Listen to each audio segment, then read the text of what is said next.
adùn kókóká.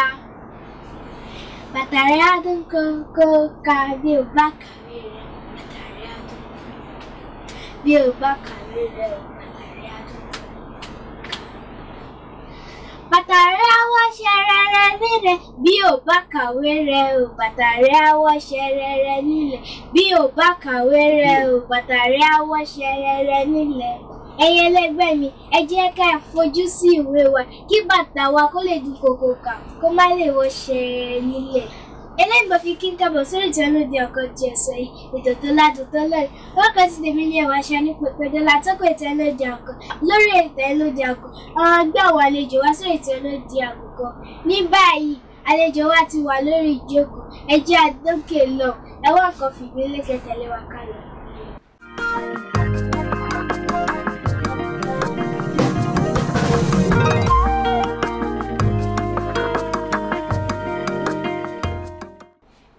Padà sórí ìtẹ́lódì ọkọ̀.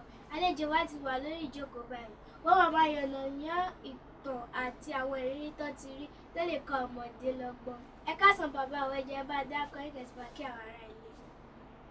Ẹ ṣe ẹ káàsán o gbogbo ìjókòó. Orúkọ mi Ọládùnjoyè Isaac ọmọ Akínmúṣeré. Wọ́n bí mi ní ìlú Ìdànrè ní Ondo State. Nǹkan bíi 50 ọdún ó lé díẹ̀ sẹ́yìn. Bàbá wa ẹ bá fi orí ilé ń kí àwọn ará ilé káàbọ̀ sórí ìtẹ́lódì ọkọ̀. Ẹ ǹlẹ́ ọmọ Ìdànrè mọ́kẹ́ ọmọ pàtàkì bọ̀. Ìdànrè lè ròyìn ẹ̀wẹ̀ Ìdànrè jẹ́ o. Ìdànrè lè ròté ẹ̀wẹ̀ Ìdànrè jẹ́ o. Yẹ̀wẹ̀ tíṣọ̀ láwa ẹ̀wẹ̀ Ìdànrè jẹ́ o. Ìdànrè lè ròyìn ẹ̀wẹ̀ Ìdànrè jẹ́ o. Bàbá wa, orin yìí dùn. Kí ni ìtumọ̀ orin yìí ní Yorùbá? Ìtumọ̀ orin yẹn ni pé ìlú Ìdànrè ìlú owó ni. Gbogbo ọmọ tó bá ti bí ń bẹ̀ wọ́n gbọ́dọ̀ tẹ̀pá mọ́ṣẹ́, wọn gbọ́dọ̀ bà ìlú yẹn jẹ́. Ìtumọ̀ yẹn ìlú owó ni. So gbogbo ọmọ tó bá bí ń bẹ̀ kò gbọ́dọ̀ sẹ́ni tó gbọ́dọ̀ yọlẹ̀. Kò sẹ́ni tó fẹ́ ṣerú ẹlẹ́kejì.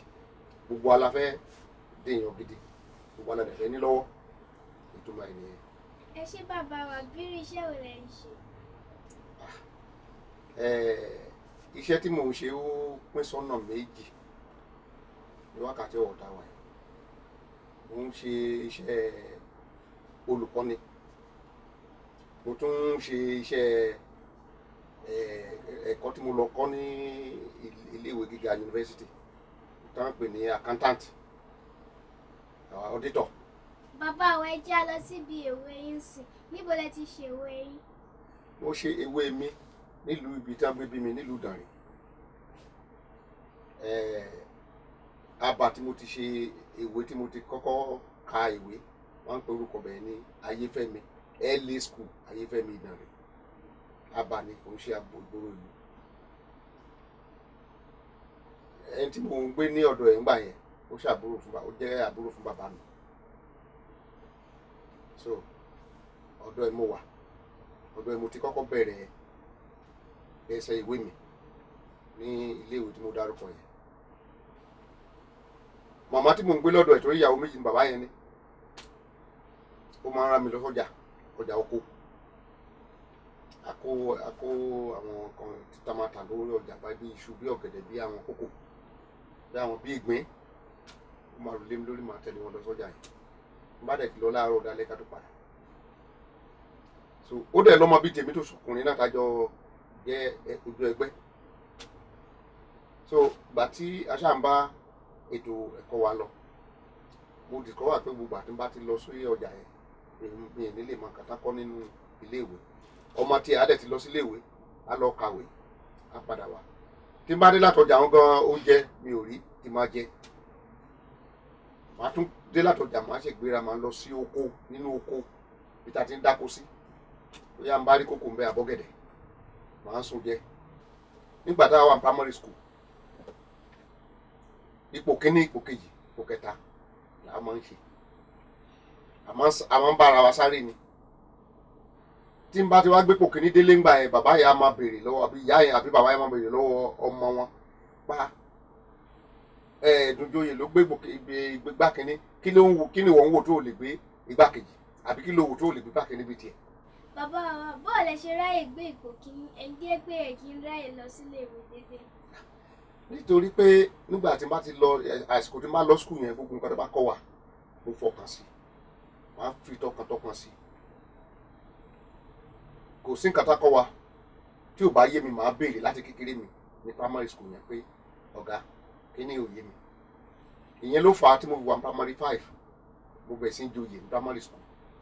Ha bàbá wa ọ̀gá o bàbá wa ẹ̀jẹ̀ bá sọ àwọn ìrírí tó tẹ̀tì rí kẹ́tẹ́lẹ̀ di ẹ̀ pàtàkì láwùjọ tí yẹ kó báyọ̀ lẹ́rù tí yẹ kó ọlọ́run ní ọ̀pá yín.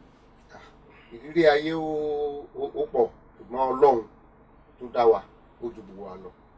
Bí mo yẹ parí ìdìbò mẹ́wàá gbàrà mi ò tiẹ̀ dúnlé mo lọ bá àǹtí mi kan lókèné ní Kwara State lọ kó bá níbi tó wà náà. So along the line ó wáṣẹ́ fún mi ó wá ti ṣí job work fún mi pé kí n máa ṣe tíṣà mo bẹ̀rẹ̀ sí ṣe tíṣà yẹn ní ọ̀sẹ̀ mẹ́ta wọ́n fún mi ní primary 5 mò ń kọ́ lẹ́yìn ọ̀sẹ̀ mẹ́ta yẹn mo rí i pé Àjàkúta steel company tá ń sọ̀rọ̀ yìí wọ́n ti kó wá sí òkè nígbà yẹn it's a big place so mo yẹ débẹ̀ mo rí ayé lélẹ̀ so mo lọ complication pé mo fẹ́ ṣiṣẹ́ ń bẹ̀ torí ohun mi tó bá ti mọ́tò lọ sí rose bus yẹn tó bá ń gbé wọn bọ̀ ńgbà yẹn ó lè tó 20 tó bá ń bọ̀ láti Àjàkúta tó bá ń bọ̀ tó ń wá sókè ní àwọn èèyàn pọ̀ nú ẹ̀ lọ́sọ̀ tí lọ sí rose bus tẹ́ ẹ̀ wò ó pẹ́ tó ti wà so tí bá ti rí nǹkan tó dáa èmi máa ń káràmásí sí pé kí ni ohun mi mo fẹ́ ṣe bí ṣe tẹ̀lé wọn lọ Àjàkúta nìyẹn lọ́jọ́ yẹn mo kọ application wá fún mi níṣẹ́ ní Àjàkúta mo ṣáà ṣiṣẹ́ yẹn for about a year mo rí pé àwọn òyìnbó wà ń bẹ̀ wọ́n á ṣẹ̀kọ́ mo kàn lè ṣe ń bá wọn lọ síbi tá ti ń ṣe ẹ̀kọ́ yẹn ẹ̀kọ́ Russia ibẹ̀ mo ti kọ́kọ́ lọ sí ìlú òyìnbó ní Àjàkúta a ṣe entrance mo wọlé ṣùgbọ́n náà ti bá mi ṣe nìyẹn tí mo lọ sí ìlú òyìnbó ó dé ìlú òyìnbó mo lọ mo ṣe tán lọ mo padà wálé so bí mo ṣe wọ àwọn ọ̀rẹ́ mi mo tẹ̀lé wọn dé Unilag nìyẹn tí mo dẹ́n tó gba fọ́ọ̀mù tí mo ṣe exam wọ́n mú mi ní University of Lagos nígbà yẹn mo dẹ̀ ti ń ṣiṣẹ́ ní bank so mo yẹ combine méjì yẹn mo ń ṣiṣẹ́ ní bank mo tún ṣe kí ni mo tún kẹ́kọ̀ọ́ lọ́wọ́ ní University of Lagos ìgbà tí mo parí Unilag yẹn mo ṣiṣẹ́ lọ wọ́n fi káà mo ṣiṣẹ́ débi tí mo ti ní káà kan níbẹ̀ wọ́n á gbé káà yẹn lọ sílé wọ́n wá wo ìrírí ayé o mo délé wọ́n wo káà yẹn wọ́n ní wàá tún máa fi kúrò lé wọ́n sọ lójú àwọn ọmọ ìyá mi pé ẹ wo nǹkan pọ́npọ́n tó gbé wálé àwọn ò ní o bí bá ṣe ń sọ ìwọ̀n ogun ká o bí mo sọ more than 20-something years wọ́n ní ẹ wo káà pọ́npọ́n káà yẹn gbá mo dẹ̀ gùn for 11 years tí mo ń pe láti kó lọ sí Ìdànrè ẹ wo káàdà sọ pé pọ́npọ́n ló ń gbà yẹn mo ṣàdúpẹ́ lọ́wọ́ Ọlọ́run pé nílé bàbá mi yẹn bó ṣe bá ṣe tó ń bẹ̀ mi ò ṣe number 1 mi ò ṣe number 2 ipò mi dábàá ní kàmáka 1 2 3 màá fẹ́ tó 14 sí 15 ṣùgbọ́n mo dúpẹ́ pé èmi mo gbé wọn èmi mo là wọn lójú nípa ìwé èmi mo gbórúkọ wọn lọ sí ìlú òyìnbó èmi mo gbórúkọ yẹn lọ sí yunifásitì kó tó di pa àwọn míì bẹ̀rẹ̀ sí ń tẹ̀lé mi lẹ́yìn so ẹ̀kọ́ ìrírí ayé ó ṣe pàtàkì wọ́n dẹ̀ máa ń kọ́ wa ní àwọn àkọ́sórí yẹn nígbà táwọn primary school pé iṣẹ́ lògùn iṣẹ́ múra sí iṣẹ́ ọ̀rẹ́ mi iṣẹ́ ni a fi ń dẹni gíga ọ̀bẹ àkọ́bárẹ́ nífẹ̀yìntì bí ọ̀lẹ là ń rí bí àkọ́bárẹ́ ní gbẹ́kẹ̀lé àtẹ̀ramọ́ iṣẹ́ ẹni ìyá rẹ̀ lè lówó lọ́wọ́ bàbá rẹ̀ sì lè léṣe lẹ́ẹ̀kan bí o bá gbójúlé wọn ó tẹ́tàn ni mo sọ fún wọn ìyá ń bọ̀ fọ́mọ tí kò gbọ́n ẹkún bẹ fọ́mọ tí ń sá kiri múra sí iṣẹ́ ọ̀rẹ́ mi ọjọ́ ń lọ. ètò ẹlẹ́dẹ̀ àkọ́ṣe ń tẹ̀síwájú ẹ jẹ́ àdókè lọ.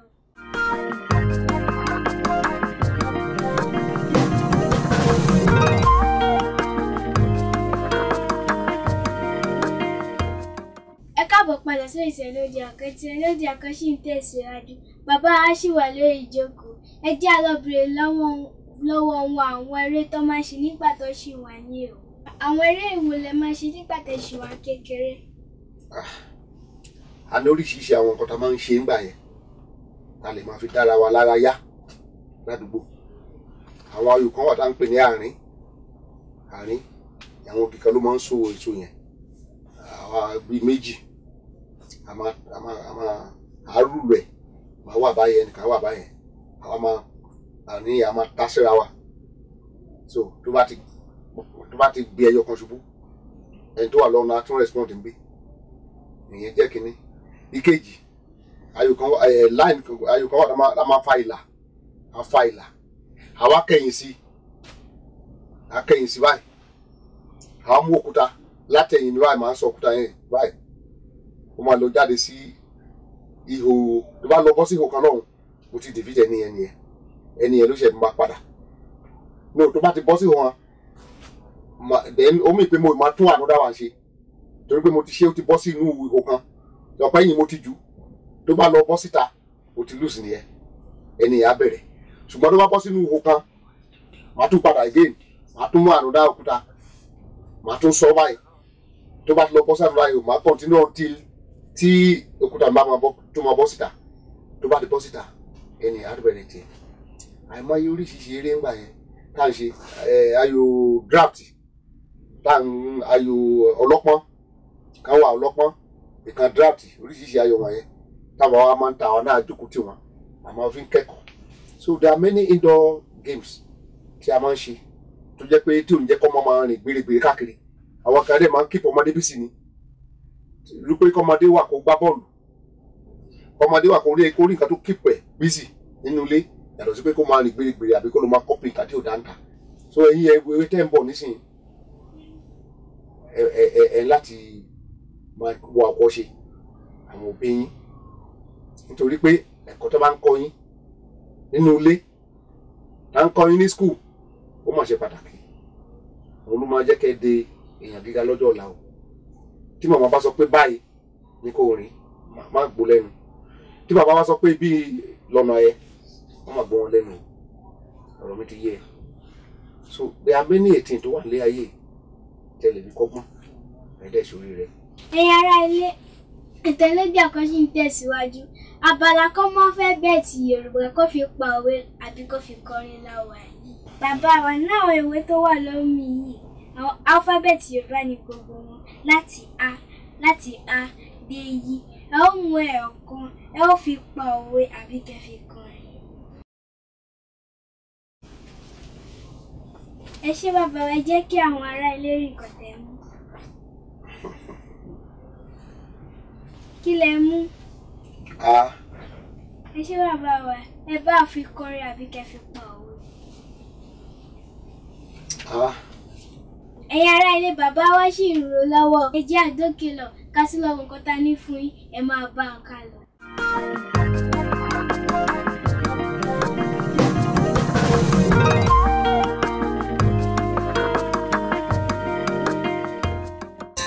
Ẹ jẹ́ ká bẹ̀rẹ̀ látòrí sógúndógójì nílé ayé ẹ̀rí pàjá ń sáré owó jóná bàbá Ìjẹ̀bú gbẹ̀yìn àwọn Lagos boys wọ́n ń bínú pọ́n wọ́n fẹ́ ra Bugatti. Ẹ̀yin tèmi kí ló ń ṣẹlẹ̀ Q dot lórúkọ mi the baddest Yorùbá boy. A wà ní Kogi ní ìlú Ògìdì a bá wọn ṣe ọdún iṣu. A bẹ̀rẹ̀ iṣẹ́ orin yìí láti primary school ká tó wọ secondary school bẹ́ẹ̀ àforítì níbi tá a wà lénìí so láti secondary school mo ti forítì iṣẹ́ orin yìí bọ̀. Ìlú Nàìjíríà tá a wà yìí apọ̀ tá à ń jẹ ìrẹsì so ó máa dáńgbà míì ká jẹ àmàlà nǹkan tó ṣẹlẹ̀ gan-an mo rò pé kémi kọrí sí báyìí kọ́wọn kọrí sọ́hùn that is why tí mo ṣe. Bàbá mi mùsùlùmí ìyá mi kìrìsìtẹ́nì so méjì náà mò ń ṣe èyí tí táyì bá wà lọ́nkàn náà ni gbogbo wá ń sìn so bó jẹ́ church mo lọ lẹ́nu màá lọ sí mosque lọ́la so christian ni mí muslim ni mí mọ̀ràn mi dẹ̀ pọ̀ gan-an first of all kọ́ gbé ọlọ́run sórí bí dreadlock ìnẹ́ni tí a máa ń ṣe kọ́ dẹ̀ máa yára pé àwọn fẹ́ sáré lówó lójijì because ewu ọ̀nà parun ni and nǹkan bí àdó ló kọ́ yẹra fún ọ̀rọ̀ mi ò jù báyìí lọ. Sada salihu madake liabana malaika zeliya faliya ka zeliyabana kí ó dọ̀tí lórúkọ mi o ẹ máa wo ẹyin ló ń dà àkùkọ lọ́sẹ̀ẹsẹ̀ ẹ má gbé kúrò níbẹ̀ màálù méjìlá pa ẹjẹ́ àjọ jẹ́. God bless you.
Orúkọ tèmi ni Demi V. Èmi náà kọ́ ni mo rò, Ọlọ́run ló bá mi rò. So passion ni mo ní fún music but bọ́lọ́run ṣe fẹ́ kí ìrìnàjò yẹn rí náà ló ṣe rí báyìí. Ọmọ ìlú Mọ̀tá ní Ìkòròdú. Èdè wa, ìṣà wa ní ọ̀dọ̀ tèmi is the best. Like òun ló dáa jù because àwa ni a mọ̀ nípa àṣà jù ní gbogbo world like tí mo mọ̀. So mo kàn feel pé a kò ní láti gbé èdè wa àti àṣà wa ní àrùgẹ sí, kì í ṣe pé ká kò máa ṣe anything just to ká kò fi impress àwọn èèyàn. Ká gbé èdè wa àti àṣà wa, nǹkan táwa ń ṣe nínú orin wa nìyẹn. So mo kàn máa gba everybody ní àmọ̀ràn kí a promote ara wa, culture wa. Yeah. Ẹ jọ̀ọ́ torí Ọlọ́run ẹ ní láti máa wo ẹyin ní ó ń di àkùkọ. Ẹ mọ̀ pé tí ẹyin ò bá di àkùkọ àwa ò lè rí chicken jẹ.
Orúkọ mi ni Abdulhamid Tiamiru tí gbogbo ayé mọ̀ sí DJ Coded. Àwọn tó ń pè ní DJ ni àwọn tí wọ́n mú orin kan mọ́kàn tí wọ́n pò pọ̀ láti jẹ́ kó dùn létí aráyé. aláwọn lè kọ́ 6 months lè kọ́ 1 year ó depend tó pọ́pọ́lọ́ bá ṣe so dẹ̀ gbọ́dọ̀ kọ́ṣẹ́ kó mọṣẹ́ lójú àmì ìmọ̀ràn mi pọ̀ o ẹ mọ̀ jẹ́ owó fẹ́jú mọ́ yín o èèyàn dẹ̀ máa ń ṣe níṣe pé ó ń ti ọkàn èèyàn wá pé iṣẹ́ yìí ó wù mí ṣe ni kò ṣe pé torí wọ́n ń ṣe mo fẹ́ bá wọn ṣe èèyàn máa ń ṣe níṣe passion olóyìnbó ń pè ní passion so you have to have passion for it ẹ má bínú pé mo lo èdè Gẹ̀ẹ́sì so èèyàn máa jáfáfá mọ́ ẹni tó bá pé òkè òkè ni yóò wù mí ní látọkàn láti inú wá òkè iṣẹ́ tó mo fẹ́ yàn láàyò ẹ máa bá wa wo ẹyin ní ń dàkúkọ ẹ mọ́ gbẹ̀kú o ẹ ṣeun.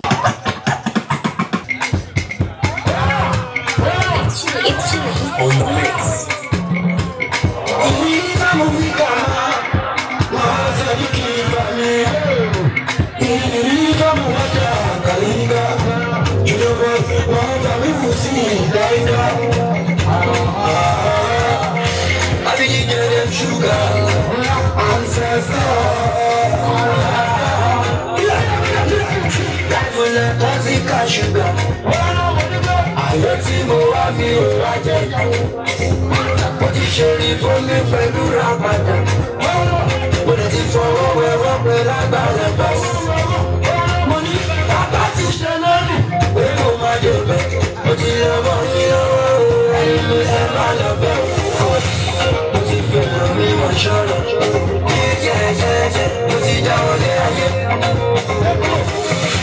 mo ti mọ̀yọ̀ mọ̀yọ̀.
Káàbọ̀ padà mo rò pé ẹ gbádùn ètò Olóde Ọkọ ti ọ̀sẹ̀ tẹ́ bá gbádùn ẹ pàdé mi ọmọ Ewa Asa ní pẹpẹdẹ́rà lórí ètò kan náà lásìkò kan náà lọ́sẹ̀ tó ń bọ̀ a dẹ̀ tún retí ìpolówó àti àwọn ẹ̀bùn táwọn ọmọdé lè máa jẹ lórí ètò Olóde Ọkọ ó dàbọ̀.